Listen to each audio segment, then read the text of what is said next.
Hello, my name is Haley McHenry. As I stated in the previous video, I am a sophomore elementary education major here at Tougaloo College. And with me today, I have three individuals, and now I'm going to let them introduce themselves to you. I'm Ahmad Haynes, freshman economics major. My name is Tori Exon. I'm a senior child development major, and I'm the captain of the basketball team. And I'm Marquise Hunt, a sophomore political science major with an emphasis in pre-law and also the president of the NAACP here. Okay, to start this interview off, I'm going to ask you all one question. What's the first word that comes to your mind when you hear the phrase Confederate flag?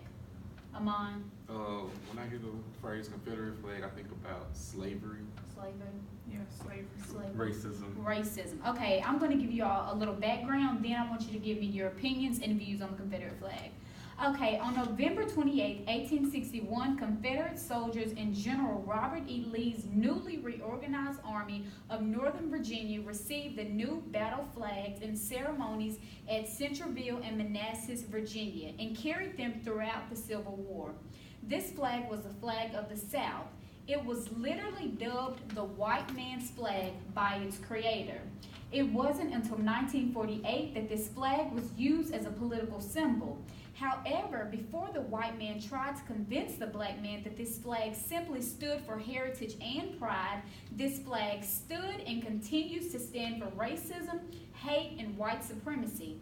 This flag was a flag that was flown over slavery, flown by, and was one of many symbols of the neo-Nazis, staked out in front of burning churches and hanging blacks, and to this day continues to represent racism and white supremacy.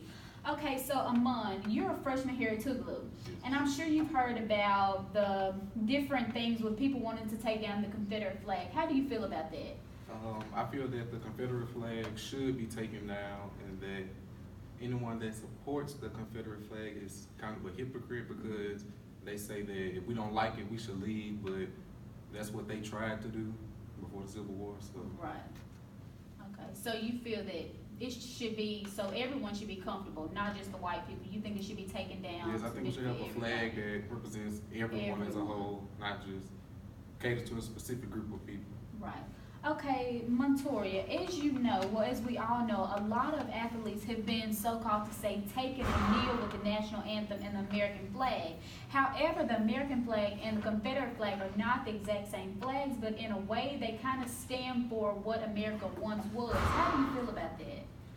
I feel like they should be able to kneel down just for the simple fact they've been doing it for a very long time, and you shouldn't have to stop just for somebody new coming in a higher position and trying to tell you that no, that's not right or whatever. Okay, so do you think that they're kneeling for the fact that they feel that the flag that we have today still kind of represents the Confederate flag? You do? Okay, and Marquise, how do you feel about the Confederate flag?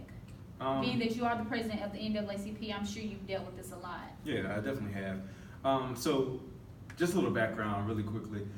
So in August, with everything that happened in Charlottesville, I was in Charlottesville, when the terrorist attack happened. And so it kind of, I don't know, some days I'm tired of having the conversation about the flag, because it's a conversation that continues to happen, or that we continue to have.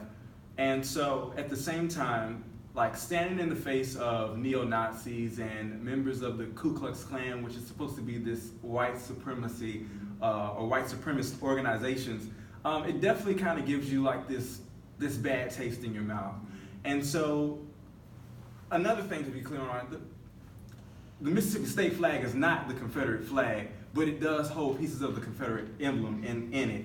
And so when you think about the state of Mississippi and all that it has gone through, when you talk about slavery, the Mississippi Civil Rights Movement, and modern day slavery when it comes to education, when it comes to jobs and healthcare, all of that ties into this flag. And so when you have people who support that flag and their response is that this is our heritage and this represents love and pride for our country, that definitely, like Amon said, you become a hypocrite at that point, because the flag doesn't represent heritage and pride for everyone who lives in the state of Mississippi. And so when you often read the Mississippi Articles of Secession, and it says that their decision is definitely identified with the institution of slavery. Mm-hmm.